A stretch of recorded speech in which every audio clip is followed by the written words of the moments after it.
आज ही मेरी शादी हुई थी, लेकिन विदाई के समय मेरी माँ ने कहा, सुरभि, अपने पति को शादी की पहली रात अपने पास मत आने देना। अगर शादी की पहली रात वह तेरे करीब आ गया तो वह तुझे तलाक दे देगा। इसीलिए तेरी इस बात का भी ध्यान रखना कि तेरा पति तुझे न छुए। मैं हैरान होकर अपनी माँ को देखने लगी। मेरी माँ ने कहा, बस मेरी यही बात मान लो। अब बस अभी फ़िलहाल जितनी तुझसे हो सके अपने पति से दूर रहना। मैंने कहा, लेकिन मम्मी ऐसा क्यों? वह मेरा पति है और वह क्यों मानेगा? और फिर अभिषेक ने कितनी जिद के बाद मुझे पाया है, फिर वह भला मेरे करीब क्यों नहीं आएगा? और फिर मेरी माँ ने मुझसे ऐसी हकीकत बताई कि मैं कांप कर रह गई। मैंने कहा, माँ, आपको यह शादी नहीं करवानी चाहिए थी। आपको कम से कम अभिषेक की ज़िंदगी बर्बाद करने से पहले एक बार तो सोचना चाहिए था। यह सब सच्चाई अभिषेक को पता चलेगी तो उसका पूरा घर ही बर्बाद हो जाएगा। ये आपने अच्छा नहीं किया। मेरी आंखों में आंसू आ गए थे। मेरी माँ ने मेरी यह सच्चाई मुझसे क्यों छुपाई थी? मेरी माँ ने कहा कि यह शादी अभिषेक की जिद पर हुई है।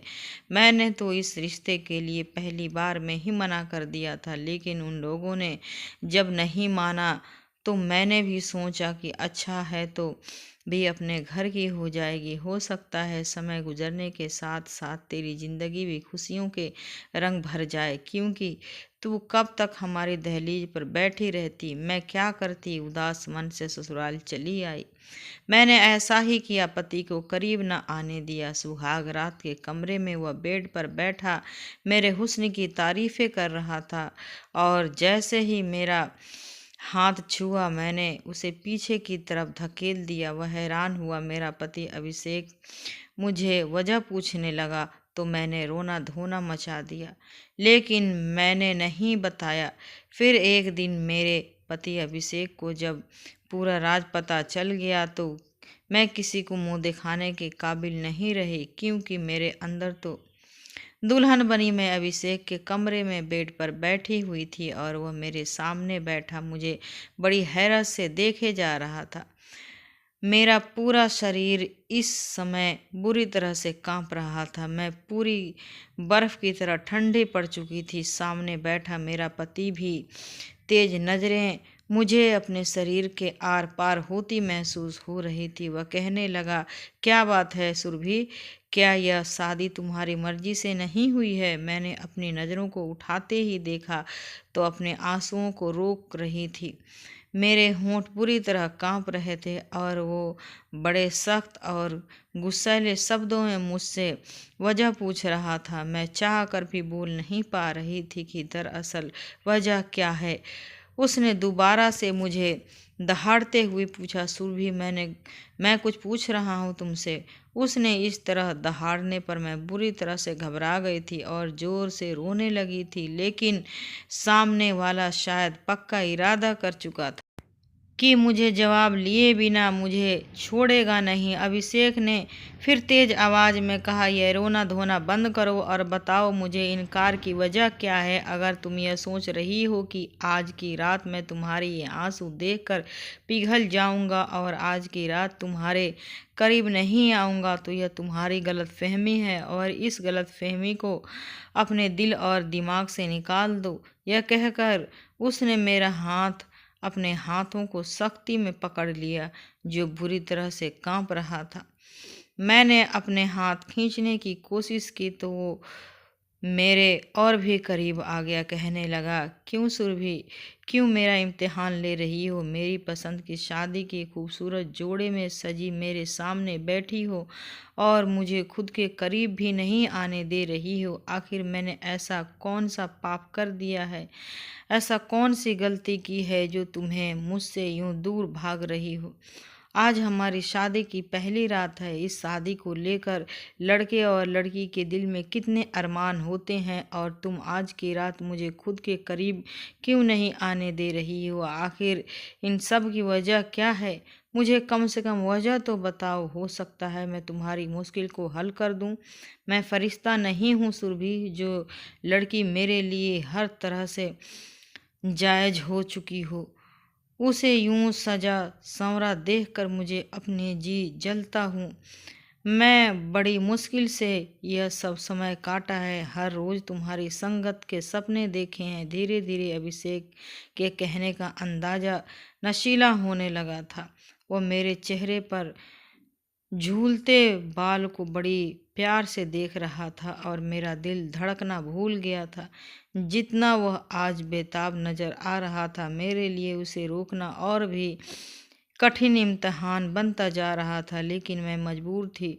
जो राज मेरी माँ ने मुझे बताया था, अगर मेरा वह राज अभिषेक जान जाता तो मेरी जान ले लेता, मुझे तलाक देता। अभिषेक ने मुझे सोने की चैन मुंह दिखाई में दिया, जिसे पहनाते हुए उसकी उंगलियां बेखुदी से मेरे गले पर रेंगने लगी थी। एक करंट था जो मेरे पूरे शरीर में लगा था। मैंने झट से उसका हाथ पीछे झटक दिया और खुद से पीछे हट गई। मैंने कहा, प्लीज़ अभिषेक, मेरी बात समझने की कोशिश करें। अभिषेक, मुझे बस 1 महीने का समय दे दो, मैंने विनती करते हुए कहा। लेकिन अभिषेक पर तो नशा सवार था। वह कुछ भी सुनने के मूड में नहीं था। कहने लगा, वजह बताओ, वरना मैं ज़बरदस्ती पर उतर आऊँगा, तुमसे अपना हक वसूल कर लूँ। तब तक तुम मुझसे सवाल नहीं करोगी। वो भी शायद ठान कर बैठा था कि मेरी बात नहीं मानेगा। लेकिन अभिषेक की इतनी नज़दीकियाँ मेरे लिए कौन सी नई आजमाइश लाने वाली थी, मैं वह जानती थी। लेकिन मैं उसे रोक नहीं सकती थी। जैसे जैसे वह मेरे करीब बढ़ रहा था, मेरे हालात ख़राब होने लगी थी। मैं इस कदर बदहवास और परेशान हुई कि वहीं बेहोश होकर बेड पर गिर गई। मेरे कानों में अभिषेक की आवाज़ गूंज रही थी। वह मुझे सुरभि सुरभि पुकार रहा था, मुझे बाजू से हिलाते जा रहा था। शायद उसे अंदाज़ा नहीं था कि मैं होश खो बैठी हूँ। शायद मैं बेहोशी से बेगाना हो रही थी, या फिर यह उन दवाओं का असर था जो फेरों के बाद मेरी माँ ने बातें सुनकर मैंने खाई थी। जो खुलासा मेरी माँ ने मुझ पर किया था, वह चाह कर भी अपने पति को अपने करीब नहीं आने दे सकती थी।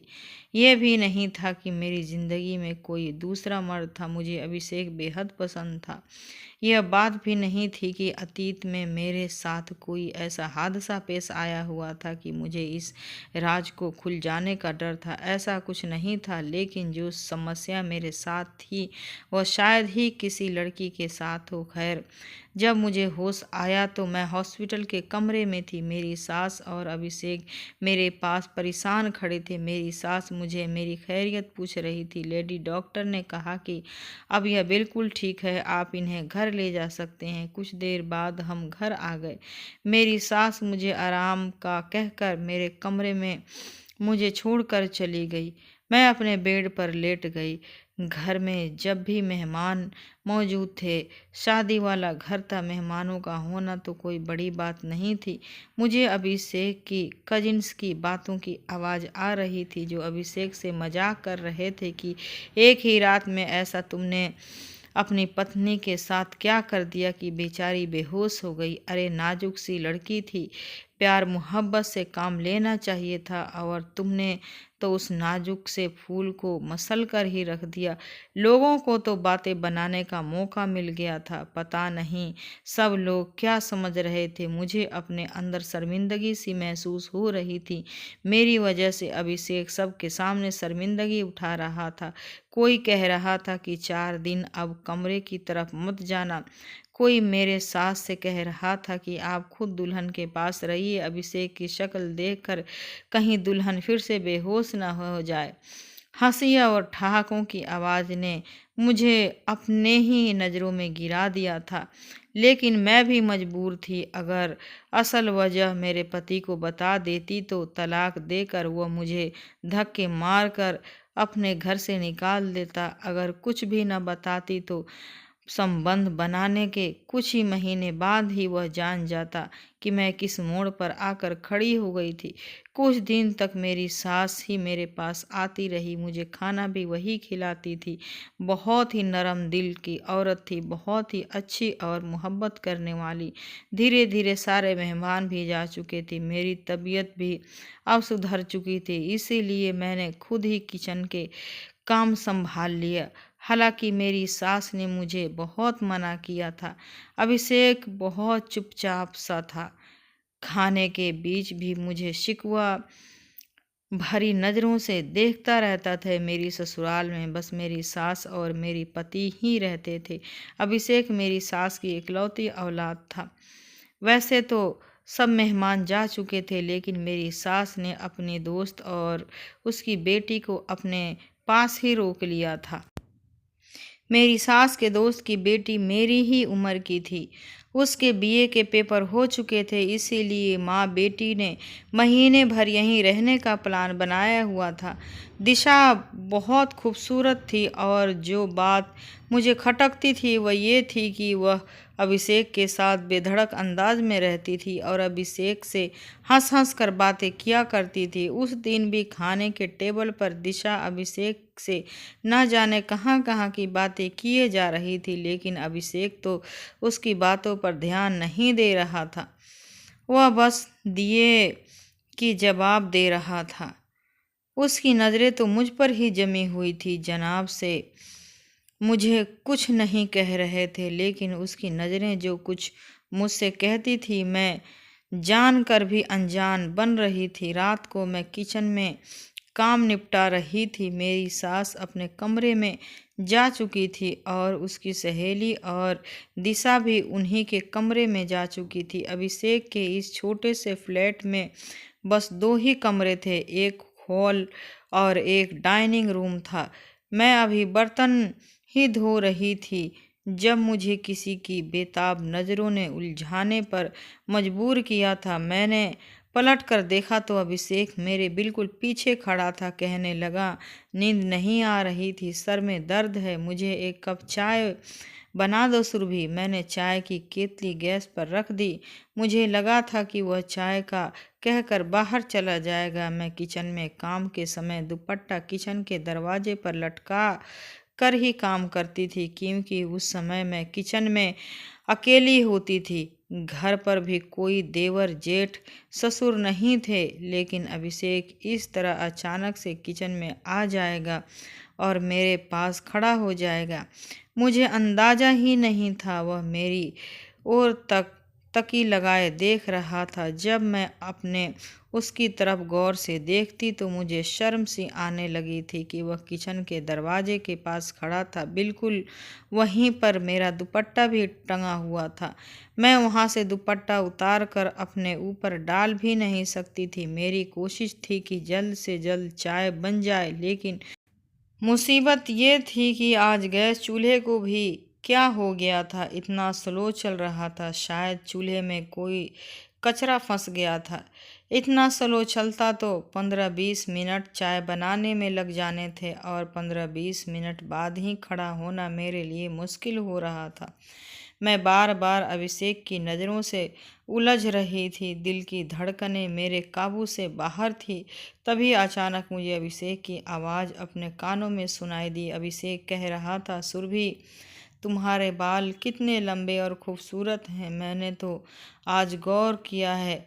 वह थोड़ा सा और मेरी तरफ बढ़ चुका था।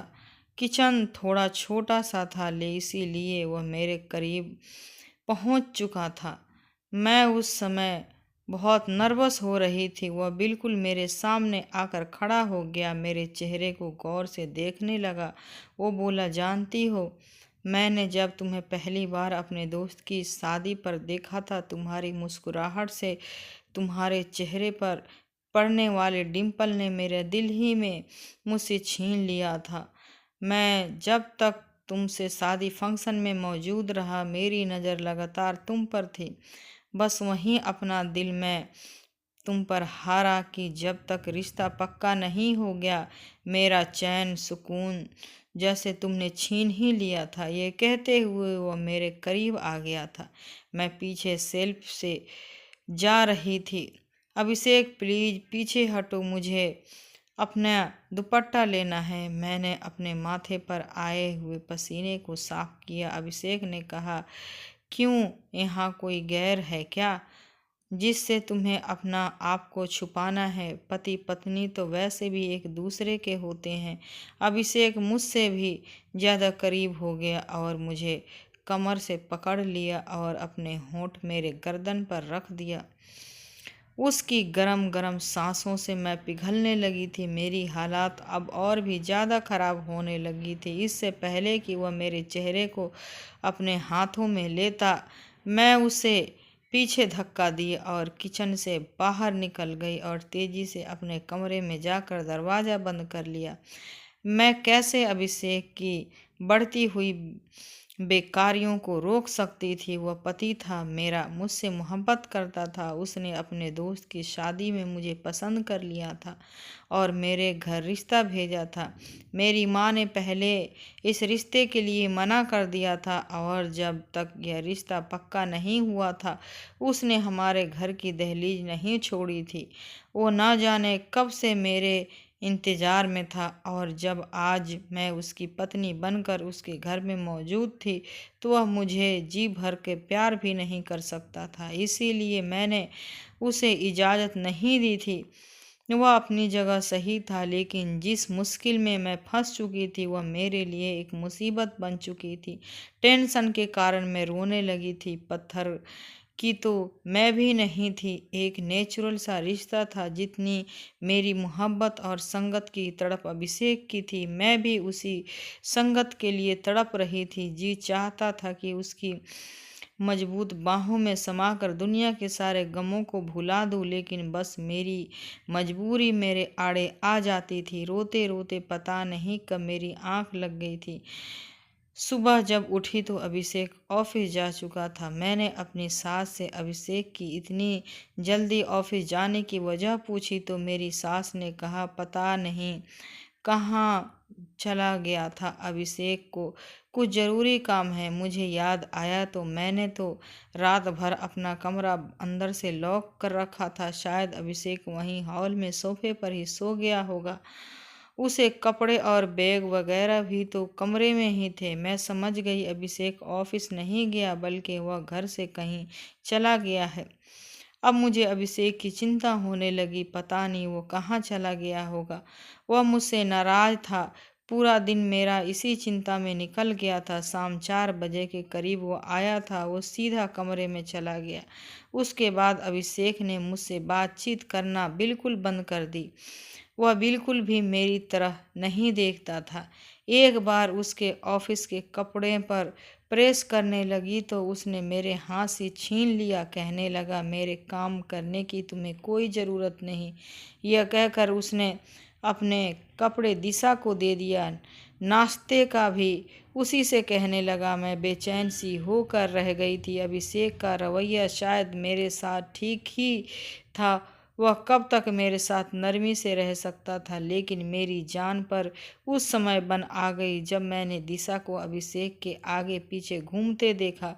वह बड़ी खुशी के दौर कर अभिषेक के सारे काम कर रही थी। हैरत तो मुझे यह देखकर भी हुई कि शाम को जब अभिषेक ऑफिस के वापस आता तो उस समय दिशा नई दुल्हनों की तरह तैयार होकर दरवाजे पर खड़ी रहती। जैसे ही अभिषेक अंदर आता दिशा भागकर उसके करीब जाती, उसे मुस्कुराते हुए हेलो कहती और उसके हाथ से बैग लेती। जो जिम्मेदारी मेरी थी वो बड़ी खुश दिली से दिशा निभा रही थी और मेरे अंदर तो जैसे आग ही लग गई थी। लेकिन मैं क्या कर सकती थी, क्योंकि अभिषेक खुद से इतनी अहमियत दे रहा था। शायद इसीलिए कि वह चाहता था कि मैं पूरा नहीं कर सकती थी। बात यहीं तक रुकी रहती तो ठीक था। एक बार रात के समय मेरी आँख खुली तो मुझे बाहर डाइनिंग रूम से बातों की आवाज़ आ रही थी।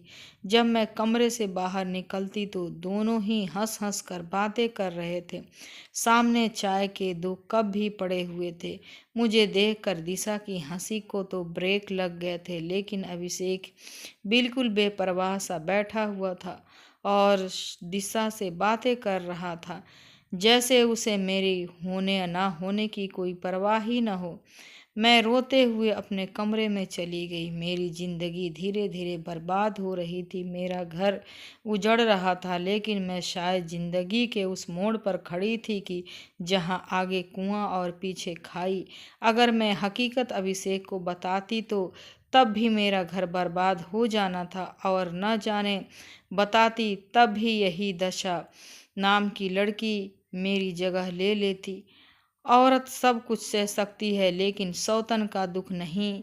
मेरे और अभिषेक के बीच जो भी कुछ था, मैं नहीं चाहती थी कि दिशा बीच में आए। इसीलिए मैंने अपनी सास से कहा कि दिशा को काफ़ी दिन हो गए हैं यहाँ आए हुए, यह वापस कब जाएगी। हालांकि दिशा की माँ को गए हुए काफ़ी दिन हो गए थे। दिशा ये कहकर रुक गई थी कि मैं कुछ दिन और यहाँ रुकना चाहती हूँ। मेरी सास कहने लगी कि मैं भी उसे कह चुकी हूँ कि अब तो तुम्हें आए हुए बहुत दिन हो गए हैं, तुम अब अपने घर जाओ। लेकिन यह अभिषेक है कि उसे मना किए जा रहा है। वह जाने का भी मन बनाती है तो अभिषेक उसे रोक लेता है। यह सुनकर तो मेरा दिल जैसे किसी ने मुट्ठी में जकड़ लिया था। अभिषेक क्यों चाहता है कि वह यहाँ से ना जाए। एक बार मैं किचन से बाहर आई तो दोनों ड्राइंग रूम में बातें कर रहे थे। मैं दरवाजे पर ही खड़ी हो गई। उनके बीच होने वाली बातें कुछ ऐसी ही होती थी, मेरे होश उड़ाने वाले काफ़ी थे। पहले मैं नहीं जानती थी कि उन दोनों के बीच क्या चल रहा है, लेकिन आज इस राज से भी पर्दा फाश हो गया था कि मैं तो इस गलतफहमी में जी रही थी कि अभिषेक मुझसे मोहब्बत करता है, लेकिन हकीकत तो शायद कुछ और ही था। क्योंकि जो मैंने सुना था उसके बाद मेरे दिल में यह जलजला सा आ गया था कि मेरा पति मुझसे मोहब्बत नहीं करता। शायद यह शादी उसकी मजबूरी में रही होगी, वरना मोहब्बत तो वो दिशा से ही की थी, और दिशा उससे कहने पर ही यहाँ रुकी हुई है। मैं रोते हुए अपने कमरे में चली गई। रात का खाना भी नहीं खाई। मेरे सास मेरे पास आई और कहने लगी कि तुम खाना क्यों नहीं खा रही हो। मैंने सर दर्द का बहाना बना दिया। आधी रात को मैंने रोकर गुजारी थी। रात 2 बजे मुझे ड्राइंग रूम से फिर सरगोशियों की आवाज़ें आने लगी। मैं अपने कमरे से बाहर निकली तो ड्राइंग रूम का दरवाज़ा बंद था। मैंने ड्राइंग रूम की खिड़की से देखा तो मेरे होश उड़ गए। दिशा अभिषेक की बाहों में थी। एकदम से मेरी आँख खुली थी। मेरा शरीर बुरी तरह से कांप रहा था। मैं पसीने से भीग गई थी। भगवान को धन्यवाद किया कि जो मैंने देखा वह एक सपना था। मैं उठकर जल्दी से अपने कमरे से बाहर निकली। हॉल में खामोशी छाई हुई थी। मैंने ड्राइंग रूम में गई। अभिषेक अपने लैपटॉप पर कोई काम कर रहा था।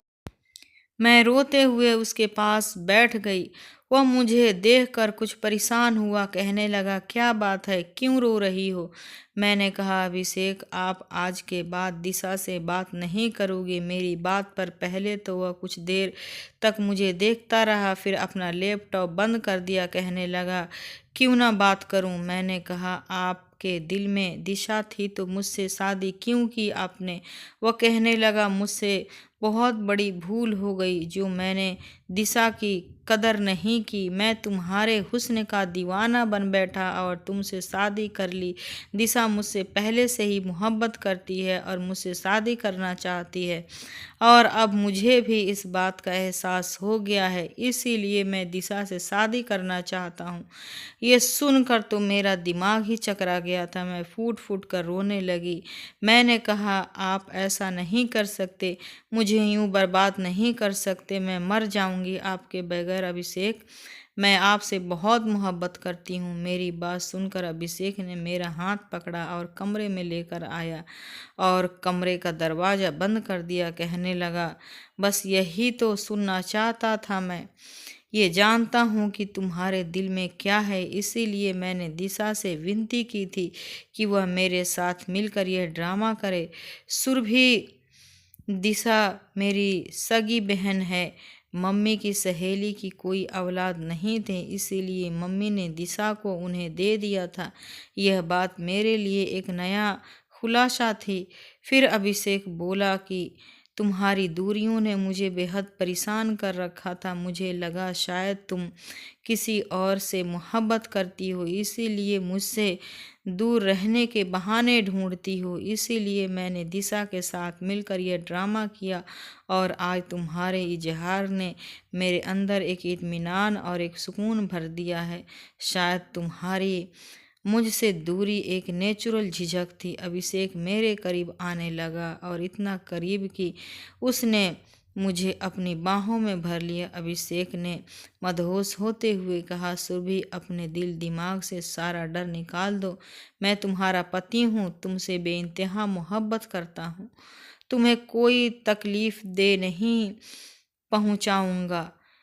इस बार मैं उसे रोक नहीं पाई, क्योंकि अपनी जुबान से मैं इजहार मोहब्बत कर चुकी थी। पूरी रात मेरी डर में गुजरी थी कि जिस दिन मेरा सच अभिषेक को पता चल गया, वह दिन मेरा इस घर में आखिरी दिन होगा। खैर, मेरी संगत पाकर अभिषेक बेहद खुश था। कुछ दिन बाद दिशा भी वापस चली गई थी। बस मेरा दिल हर समय डर के साए में रहता था कि जब मेरी सच्चाई का पता अभिषेक को होगा तो मेरा क्या होगा। हमारी शादी को कुछ ही महीने गुजरे पाए थे जब एक बार मेरी सास खाने के बीच कहने लगी, अभिषेक, मुझे जल्दी से जल्दी पोते या पोती की खुशखबरी भी सुना दो। तुम मेरी इकलौते बेटे हो और मैं चाहती हूँ कि मैं जल्दी से जल्दी दादी बन जाऊँ। इस सुने आंगन में एक छोटे से बच्चे की किलकारियां गूंजे। ये कहते ही मेरी हाथ से प्लेट गिर गया था।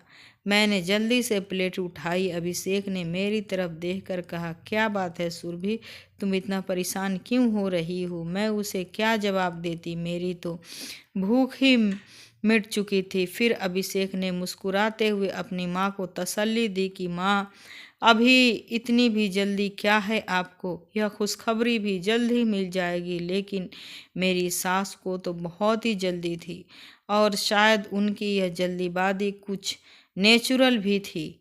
उनके दो ही तो बच्चे थे। दिशा को उन्होंने अपनी सहेली को दे दिया था। उनके पास सिर्फ अभिषेक था। न जाने कितने वर्षों से यह घर सूना पड़ा हुआ था, इसीलिए उन्हें बच्चों की बहुत ज़्यादा थी। अपनी माँ के बार बार कहने पर अभिषेक मुझे एक लेडी डॉक्टर के पास ले गया। उसने बहुत से टेस्ट कर दिए। मेरा दिल बेहद बेचैन था। जो भी हो रहा था अच्छा नहीं था।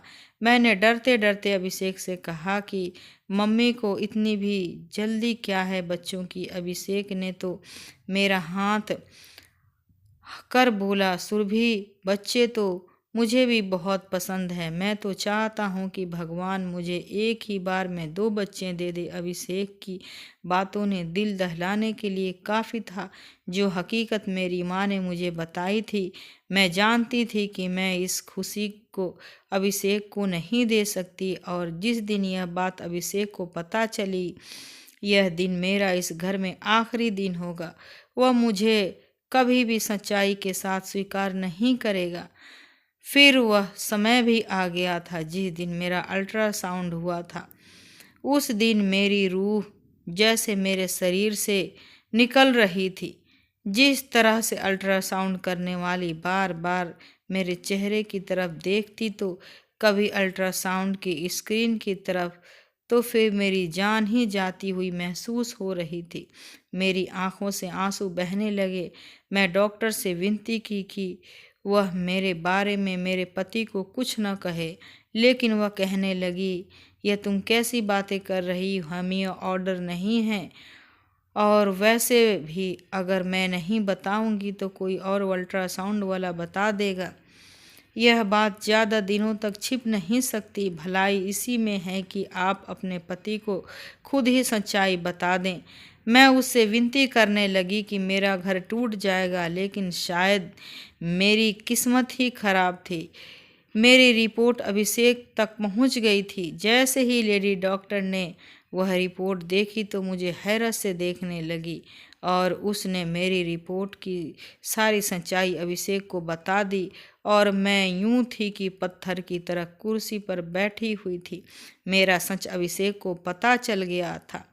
अभिषेक के बदलते हवाले और बदलती रंगत मेरी जान निकाल रही थी। घर जाते ही मेरे सास ने अभिषेक से मेरी रिपोर्ट्स के बारे में पूछने लगी तो अभिषेक कहने लगा, अभी डॉक्टर ने कुछ नहीं बताया। ये सुनकर मुझे थोड़ी राहत मिली, क्योंकि अगर मेरी सास को पता चल जाती तो उसी वक्त मेरे हालात बिगड़ चुके थे, मुझे घर से निकाल देती। मैं चुपचाप अपने कमरे में चली गई थी। उस समय मेरी बेचैनी अपने सीमा चरम पर थी। मेरी जान निकलती हुई थी। अभिषेक ने न जाने कमरे में आकर मुझे कौन सी सज़ा सुनाने वाला था। अभिषेक जब कमरे में आया तो उसकी आंखें लाल थी। मेरा दिल था कि धड़कनें भूल गया हो। मेरे आंसू बह रहे थे। वह मेरे पास आकर बैठ गया। कुछ देर मुझे खामोशी से देखता रहा। उसने जवान से तो कुछ न कहा, लेकिन नज़रें जैसे बहुत कुछ कह रहे थे कि इतनी बड़ी बात मुझसे क्यों छुपाई। मैं बस लगातार आंसू बहा रही थी। मैंने खुद की तकदीर के हवाले कर दिया था। थोड़ी देर बाद अभिषेक कहने लगा, बस एक बात बता दो सुरभि, क्या तुम इस बात को पहले से जानती हो? मैंने ना में सर हिला दिया। मैंने कहा, मेरी माँ ने मुझे शादी की रात फेरों से कुछ पहले बात बताई थी। यही वजह थी कि मैं आपको अपने करीब आने से रोक रही थी, ताकि आपको यह सच जानकर मुझे तलाक न दे दे। यह कहकर मैं रोने लगी। यह कहने लगा, तुमने अच्छा नहीं किया सुरभि। तुम जानती हो कि मैं इकलौता हूँ। मेरी माँ को औलाद चाहिए। तुम्हारी माँ अगर सच्चाई जानती थी तो उन्होंने हमें अंधेरे में रखकर गलत किया है। यह कहकर अभिषेक कमरे से बाहर चला गया। पूरी रात वह कमरे में नहीं आया था। मेरी माँ ने मुझे शादी की रात ही रोते हुए यह कहानी बताई थी कि मेरे अंदर जन्म से ही बच्चेदानी मौजूद नहीं थी। मैं कभी भी माँ नहीं बन सकती थी। 14-15 साल की हुई तो मुझे पीरियड्स नहीं आए थे। मेरी माँ को भी चिंता थी कि मैं 16 साल की भी हो गई थी, लेकिन पीरियड्स नहीं आए थे। फिर वह मुझे एक लेडी डॉक्टर के पास लेकर गई थी, जहाँ मेरा अल्ट्रासाउंड हुआ था। लेकिन मेरी माँ ने उस समय मुझसे मेरी यह हकीकत छुपा ली थी। उन्होंने यही कहा था कि तुम्हारे अंदर थोड़ी सी कमी है, जो समय के साथ साथ ठीक हो जाएगी और तुम नॉर्मल हो जाओगी। मैं भी इस बात को भूल गई थी और अपनी ज़िंदगी में मगन हो गई थी। लेकिन शादी की रात फेरों से ठीक पहले मेरी माँ ने मुझे ये सच्चाई बताई थी। फिर मुझे ये भी कहा गया था कि जितना हो सके अभिषेक से दूर रहना, क्योंकि अगर वह तुमसे संबंध बनाएगा तो जाहिर है कुछ समय बाद बच्चों के बारे में भी कहेगा, और उसके लिए जब वह तुम्हें डॉक्टर के पास लेकर के जाएगा तो ये हकीकत उस खुल जाएगी। और आज के दिन आ चुका था। मेरी हकीकत अभिषेक पर खुल चुकी थी। मैं फूट फूट कर रो रही थी, लेकिन वह एक बार भी मेरे आंसू पोंछने नहीं आया। सुबह तक मैं समझ चुकी थी कि मुझे क्या फैसला सुनाया जाने वाला है। जब मैं सुबह कमरे से बाहर निकली तो अभिषेक अपने ऑफिस जा चुका था। पूरा दिन मेरा बेचैनी से गुजरा था। जब वह वापस घर आया तो उसके चेहरे पर एकदम उदासी छाई हुई थी। उसने हाथ में रिपोर्ट पकड़ी हुई थी जो मेरी सास के सामने रखी थी। मेरी तो जान ही निकल गई थी, लेकिन मुझे पता चला कि मेरी सास बिल्कुल अनपढ़ है। कहने लगी, अभिषेक, मुझे इन रिपोर्ट में क्या पता है, इसमें क्या लिखा है, मुझे बताओ। अभिषेक की इस रिपोर्ट में क्या लिखा है? अभिषेक कहने लगा कि माँ, मैं आपको कभी भी वारिस नहीं दे सकता, क्योंकि मेरे अंदर बच्चा पैदा करने की सलाहियत नहीं है। मुझे कभी भी औलाद नहीं हो सकती। यह कहकर वह अपनी माँ की गोद में सर रख कर रोने लगा। मेरी सास के गले लग गया और कहने लगा, माँ, मैं एक बांझ मर्द हूँ, भगवान के लिए मुझे दोबारा औलाद के लिए मत कहिएगा। मैं आपको सब कुछ दे सकता हूँ सिवाय औलाद के। यह सुनकर मेरा रंग फीका पड़ गया था। अभिषेक ने हर बात खुद के ऊपर ले ली थी और मुझे हर चीज़ से आज़ाद कर दिया था। मेरी सास भी रो रही थी। मैं हक्का बक्का अपने पति को देख कर थी कि मर्द का कौन सा रूप था जो मेरे सामने अभिषेक की सूरत में था। मेरी सास ने जब खूब सारे आंसू बहा लिए तो कहने लगी, कोई बात नहीं अभिषेक, तू अनाथ आश्रम से कोई बच्चा ले लेना और हम उसे अपना समझकर पाल लेंगे, लेकिन तुम अपना दिल बुरा मत करो। मैं कभी तुम्हें दोबारा औलाद के लिए नहीं कहूँगी। कमरे में आकर अभिषेक बेड पर बेजान सा होकर लेट गया था। मैं उसके पास बैठ गई, उसके पैर पकड़कर मैं रोने लगे। मैंने कहा कि आपने ये क्या किया, मेरी कमी आपने अपने सर ले लिया। उसने मुझे बाजू से पकड़ा और अपने पास बिठाया। कहने लगा कि पति पत्नी एक दूसरे का अंग होते हैं और हमारे वश शरीर के साथ साथ हमारे अंदर की कमियों को भी छुपा लेता है।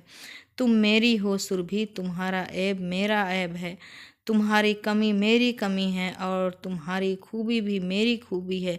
मैं ये नहीं कहता कि यह सब मेरे लिए आसान था, लेकिन मैं तुम्हें भी नहीं छोड़ सकता था। इस सब में तुम्हारा कोई क्या कसूर है? यह कहकर अभिषेक ने मुझे अपने सीने से लगा लिया।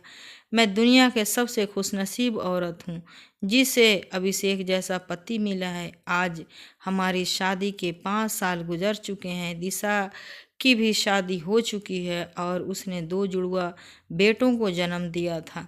एक बेटा दिशा ने मुझे और अभिषेक को दे दिया। मैंने खुशी खुशी दिशा के बेटे को अपना लिया था। अब अभिषेक, मैं और मेरी सास बहुत ही खुश हैं। उस बच्चे को पाकर ऐसा लगता है जैसे हमारा परिवार अब पूरा हो चुका है। दोस्तों, वीडियो कैसा लगा कमेंट करके ज़रूर बताइएगा। वीडियो को लाइक और चैनल को सब्सक्राइब ज़रूर कर देना। फिर मिलती हूँ।